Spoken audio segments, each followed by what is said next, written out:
What is going on, everyone? Chris with Journos, Comics, and Pop Culture, and today I'm going to be discussing variant comics in a way that I feel hasn't been addressed or touched on before. Before we get into the video, if you aren't subscribed to the channel, please take the time to do so. Check out all the awesome links below. But I gotta give a big shout out to A1 Comics as well, because as always, on every Wednesday, it is A1 Wednesday. A1 Comics information is below. You guys, if you're not following them on Instagram, go give them a follow on Instagram. They have live Instagram sales every Wednesday and Friday starting at 5 p.m. Pacific. That's 8 p.m. Eastern.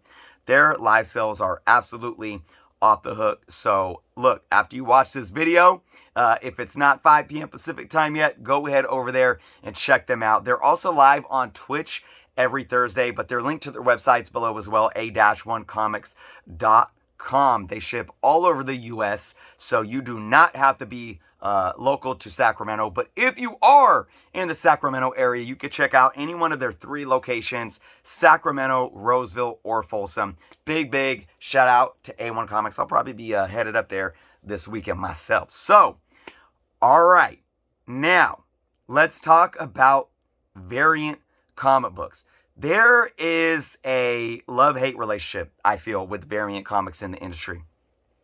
Obviously, variants are a huge thing, and there's many people that love them, but there are almost what seems to be just as many people that hate them, or maybe they're just louder. I don't know, but there's a lot of folks out there.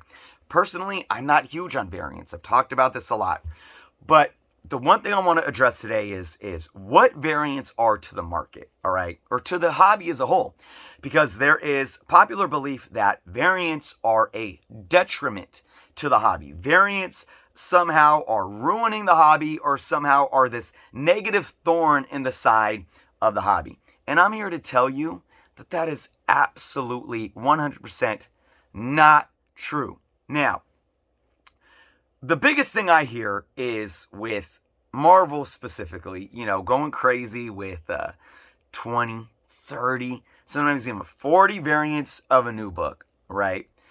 Now, this is where I hear a lot of folks saying, oh, you know, I'm tired, I'm burnt out of the books and all these variants. And I always say, well, look, you don't have to buy them, just buy cover A, just buy the one that you like.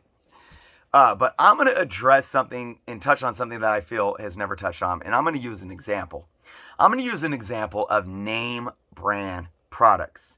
And I'm going to tell you why I feel that variant comic books are essentially like the Air Jordan, Nike, or the Gucci, you know, or the Prada brands of comic books. Now, you may be thinking, what the heck is he even talking about? Let me explain something. A lot of people have a misconception that people buy variants specifically because of speculative value or because they're going to be worth money. The same people that tend to have this misconception are usually the ones that say, I don't buy comics to speculate. I buy them to read, or I buy them to collect, or I don't care what their value is. But yet they're very judgmental on those that collect variants because they feel like people that buy variants are simply buying them and they're going to get burnt out on them because they're not going to be worth any money. Isn't that a bit of a conundrum? Let me show you guys something real quick here. This is an Air Jordan shoe. This is the 6 rings. The 6 ring, by the way, it's a little dirty, but this is the Air Jordan. All right? An average pair of Air Jordan these days goes from anywhere from 150 to 200 bucks. All right? This here is an And1 Shaq brand. All right? So, technically, while the Air Jordan brand is not branded by Nike, it's under the Nike umbrella, Shaq has a deal with And1 to put out Shaq shoes. This is clean. So, if I sat and told you that, you know, these are just 2 shoes, right? And you didn't know the price. They're kind of different style. You know, this is more around that classic tennis shoe style. I have a lot of Reebok classics that look almost just like these. This is more that, obviously the basketball, the new age basketball style. The bottom line, though, if I told you about these shoes without knowing the brand or without knowing the price of the shoe, I could probably assume that a lot of you would probably pick this shoe, and a lot of you probably would still pick this shoe. I mean, they're different styles. They look different. This is a high top. This is a low top. They have a different feel. They probably have a different comfort when you put them on on your feet. They're for different reasons too. This is, if you play basketball, you might pick this one over this one. But if you just want a nice shoe as a tennis shoe, as a casual day-to-day shoe, you might pick this one, right? It's all about preference. But if I brought in the brand and how much I paid for these, you know how much I paid for these? $3. I think they were essentially like $12.99. I think that's kind of like $12.99, $14.99. I got them on sale at Walmart because they're a Walmart shoe. Shaq signed an exclusive deal with Walmart and won because he wanted it a point for his shoes to be affordable. But I got them on sale for like $3. These, well, I already gave you an idea of how much these costed. Okay. Why am I showing off shoes and comparing variants to Nikes or shoes or name brand? It's because I'm here to tell all of you that Variant Comics, and I have some right here,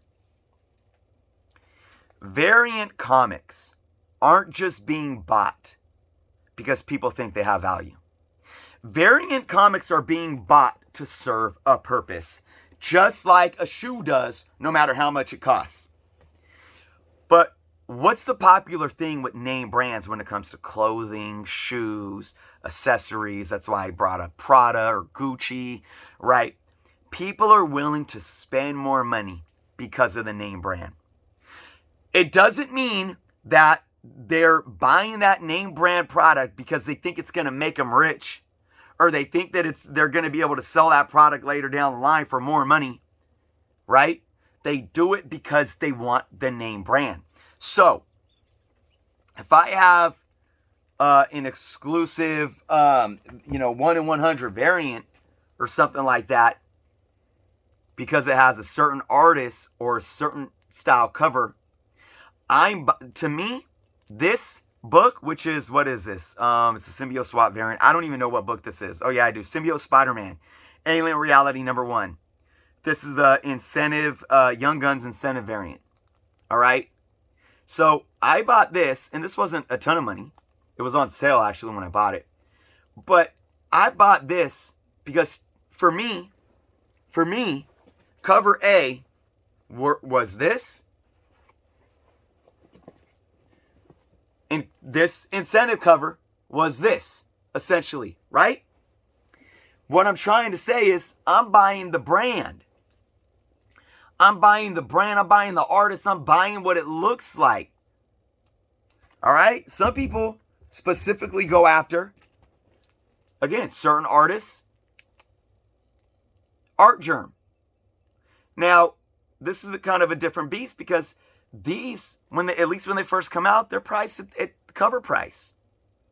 So for me, this could be a situation where it's just preference. It's just preference. So maybe there's an incentive variant of this book that's this. But maybe this variant at cover price is this, and I just prefer the style over it, right? Same thing goes with these. Same thing goes with these. I'm big on the Star Wars anniversaries. And that's why I collected all the Star Wars anniversary covers. They're not priced like this. They're priced like these. But I like the style better. So the point that I'm trying to make is the variant market is more diverse than a lot of people think. And when people go after the incentive variants or the 1 in 100, 1 in 50, whatever it may be, and people are willing to put big money down on these variants. Let's look at KRS Comics, right? Unknown Comics, just to name a couple off the top. I ordered just recently a black cat wearing the symbiote, I believe, from KRS. And it was like, what, 20 bucks? I think it was a $20. And then they have the Virgin, that's like twice as much. And I hardly do that. I hardly spend more than the cover price on a variant, but I did because I enjoyed the art so much. Sometimes it's a cover swap. Sometimes it's a cover swap of one of my favorite covers, and I'm willing to pay a little more. The name brand. The point that I'm trying to make is this, everyone. Not everyone buys variants specifically because they think it's going to make them money. On the contrary, and I've said this before, and I'll say it again, people will buy variants that they know is a limited quantity, $19.99, $24.99, $29.99, $40, $50, simply because they want their hands on one, because of the artist, because of the cover, because of whatever incentive is in it for them, right? And they do this knowing that more likely than not, unless it's a specific book that has other value to it, they do this. They spend this money more likely than not, knowing that a few years from then, by the time they buy it, a few years down the line, it's not going to be worth more money, and it might even be worth less. So I'm going to ask those watching right now, I want to know how many of you buy variants, will buy incentive variants, and spend anywhere from $20 to up to maybe $100 on a variant. Whether it's a 1 in 100, 1 in 500, 1 in 50, 1 in 25, or just a KRS or unknown exclusive that just has a nice cover or a Virgin cover that you want. How many of you buy these books and spend that type of money on a variant, knowing that it either might not hold its value or might not gain value at all over time? Let me know in the comments below. And this is my recommendation for those that, want to buy into variants for investment purposes. Because there are those that ask the questions, well, what do you guys feel about this 1 in 100, whatever incentive variant? Is it worth it? Is it worth it sending it to CGC, trying to get the 9.8 and flip in and all this stuff? My take on variants is this. If you're looking to get into variants to come away with the return on your investment, buy variants that are of a book that already has value, intrinsic value, whether it's because it's somebody's first appearance or a story arc, something like that. Or, what, Marvel's been good at this, you buy a second print variant that is the first cover appearance of an artist. And yeah, maybe it's not going to be as valuable as the character's first full appearance in the comic book. Hey, cover appearances matter, right? And then you got a situation where maybe a second print or a later printing is the later printing of the character's first appearance, but it also has the first cover, Venom 3, Null. We know that the first printing of Venom 3 is the big dollar book because it was his first full appearance, but then you got that later printing that's technically his first cover appearance, and that book has gained a lot of value as well. But overall, when you're looking at incentive variants, I'll give you an idea of how they hold value. Midtown Comics constantly has blowout sales of incentive variants where they're offering you 50 to 60 to 75% off the original going price of $50, $75, $80, $100 to $200 that they were trying to charge for these incentive variants. And it's crazy. It's crazy because I would never pay that kind of money. And even if they're 60% off and they're still going for like 40 bucks or 30 bucks, I'm still not buying them. But that's just me. The point of the video today, though, is there's a market for variants. Just like there's a market for name brand products that are overpriced. Because look, at the end of the day, both of these shoes, there's not really any difference in quality, so to say. I've had these shoes about the same amount of time, and, they're both in about the same condition. I take care of my shoes. These Walmart shoes aren't just going to fall apart on you. But sometimes, just because you pay $200 for a shoe doesn't mean they aren't going to fall apart on you. Right? I've seen Jordans get worn down just as fast as a cheap Walmart shoe. Or a shoe that you could find at Ross or Marshall's or something like that, right? So you're paying for the name brand, and sometimes people are willing to do that. I've had name brand clothes fall apart on me faster than something that I could get at Target, right? So one brand or the other isn't destroying the hobby or having a negative effect on the hobby. It's tending to a different market base. The people that can sit and afford Jordans, or that can sit and afford Gucci and pay $200 for a belt that's probably going to last just as long as that $20 Levi belt that you could get at Target or Walmart or whatever, they know what they're doing and they know what they're buying. All right? They're not going to be jaded if that $200 belt falls apart quicker than a $20 Levi belt. They're buying the brand. All right? The people that don't want to put out that kind of money for the name brands are the same type of people in the comic book hobby that aren't going to put out that type of money, and they're going to go buy some, Silver Age or Bronze Age books. All right? That's the way that we need to look at this situation moving forward. If you don't collect variants, don't buy variants. But right now, variants are bringing money into the hobby, and it's helping the hobby thrive. It's not the 90s all over again. It's not going to hurt, your Silver Age keys or your books that you own in any way. And it's not going to hurt the quality of the story. It's not that if Marvel isn't putting good stories out there, it's not because they're releasing 40 variants of a book. Believe me, they don't correlate like that. They don't overlap like that. So, if it ain't you, don't do it. Let others collect how they want to collect, and you keep collecting how you want to collect, because at the end of the day, all of these different things are bringing in revenue streams into the industry.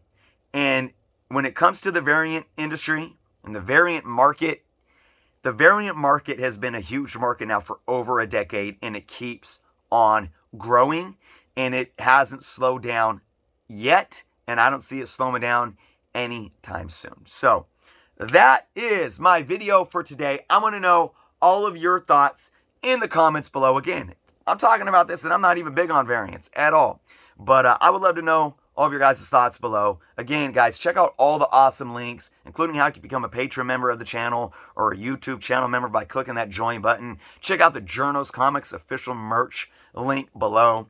Of course, check out our comic book canon link below as well, where we have our live shows every Friday night. And again, big shout out to A1 Comics. Wednesdays, Fridays, IG, 5 p.m. Pacific, 8 p.m. Eastern. Live shows every single week. Thursdays, live on Twitch. And also check out their website, a-1comics.com. All those links are below. Thank you all for watching. Be well. And until next time.